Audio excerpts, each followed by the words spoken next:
ma ka mid tahay dadka maalintooda ku bilaaba cabista koob shaah ah. Dad badan ay caado u tahay in maalintooda ay ku bilaabaan cabista shaaha. Inkastoo shaaha uu leeyahay faa'iidooyin caafimaad sida inuu sunta jirka ka soo saaro iyo inuu sidoo kale soo kordhiyo difaaca jirka isagoo siinaya awood uu isaga difaaco waxyaabaha jirka soo galaya, taa oo jirka ka caawisa sidoo isaga saari lahaa wixii aan nacfi ugu jirin iyo inuu difaaca jirka xoojiyo. haddana waxa uu keenaa dhibaatooyin caafimaad haddii la cabo caloosha oo maran, wareer iyo lalabo. shaaha roorti la cabo waxa ay keentaa firfircooni badan iyo baraarugsani dheeraad ah, laakiin khubarada caafimaadka waxa ay ku talinayaan in shaaha uusan noqonin waxa ugu horeeya ee aad cabto marka aad gaajeysan tahay. shaaha waxa ku jirta maadada caffeine, haddii caloosha oo maran la cabana waxa uu caloosha ku badiyaa aasidka wuxuuna keenaa qalqalka dhinaca hormoonada, taasoo sababta xasilooni dari nafsi ah aanan u wanaagsaneyn caafimaadka caloosha.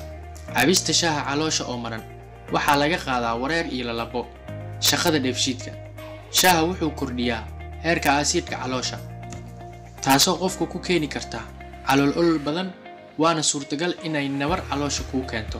fuuqbaxa, shaaha kaadida ayuu badiyaa, taasoo jirka biyaha ka saarta.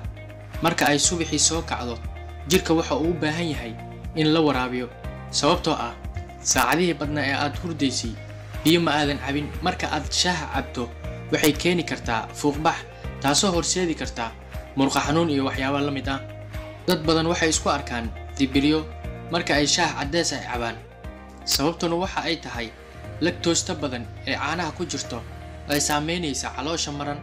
tani waxay keeni kartaa calool istaag iyo gaas. u dulqaadasho la'aanta sokorta lactose, afka qalaadna lagu dhaho lactose intolerance, waa cilad dheefshiid ah oo aad u badan, waxayna timaadaa markii caloosha qofka ay shiidi weyso sokorta nooca loo yaqaan lactose oo badanaa laga helo caanaha iyo waxyaabaha caanaha laga sameeyo ama teed xumo. shaaha oo la cabo caloosha oo maran waxa uu qofka dhaxal siinayaa in cuntadii uu ka xiro.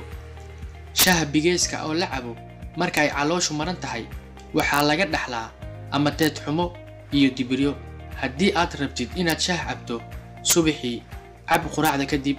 dhiig yari, maxaa ka dhaxeeya dhiig yarida iyo shaaha oo la cabo caloosha oo faaruq ah?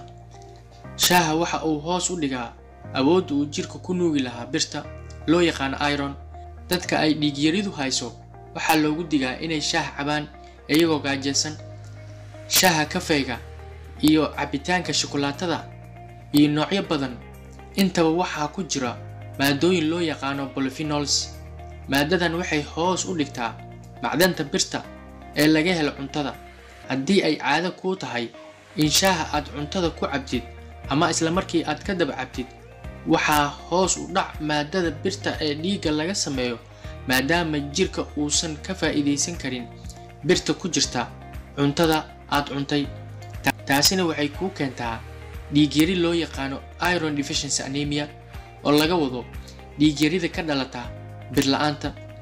haddii aad muuqaalkan nala dhamaystay, waxaan kaa codsanayaa inaad asxaabtaada la sii wadaagto. haddaad noogu cusub tahay inaad soo dhawaato subscribe noo saarto, laagtan ha ilaawin. aad baad u mahadsantahay.